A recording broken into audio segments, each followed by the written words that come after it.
अब trial balance क्या है? ट्रायल बैलेंस एक वर्कशीट है जो हमारी बुक कीपिंग की एक्यूरेसी इंश्योर करती है। जो रिकॉर्ड्स कंपनी मेंटेन करती है उसे हम लोग बुक कीपिंग कहते हैं। हम लोग सारे लेजर अकाउंट्स के क्लोजिंग बैलेंसेस लेते हैं ट्रायल बैलेंस में, जैसे कैश, रेवेन्यू या इन्वेंट्री जैसे अकाउंट्स के क्लोजिंग बैलेंसेस लेते हैं और फिर हम अपनी कंपनी की बुक कीपिंग की मैथमेटिकल एक्यूरेसी वेरीफाई करते हैं अपने डेबिट्स और क्रेडिट्स को कंपेयर करके। अगर तो ट्रायल बैलेंस के एंड में आपके डेबिट्स और क्रेडिट्स इक्वल नहीं है तो ये इमीडिएटली इंडिकेट करता है कि हमने अपनी बुक कीपिंग प्रिपेयर करने में कोई गलती की है। लेकिन इवन दो हम लोग अभी भी अपने ट्रायल बैलेंस से अपनी बुक कीपिंग की एक्यूरेसी चेक करते हैं, लेकिन अब वो हमारा मेन पर्पस नहीं रहा।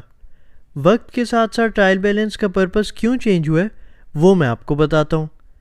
असल में पहले हम लोगों को ये ट्रायल बैलेंस पेपर पे जनरेट करना पड़ता था, और पेपर पे जनरेट करने का मतलब है कि ऑब्वियसली हम उसे मैनुअली प्रिपेयर करते थे।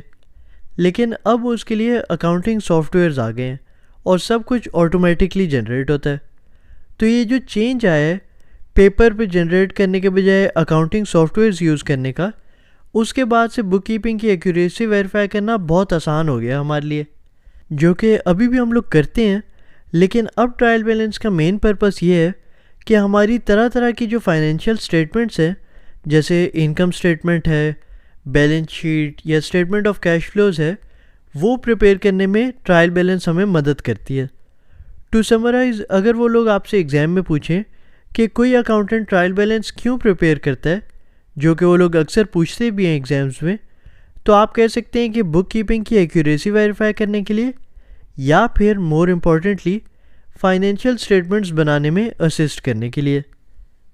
तो ये था the what and why of trial balance.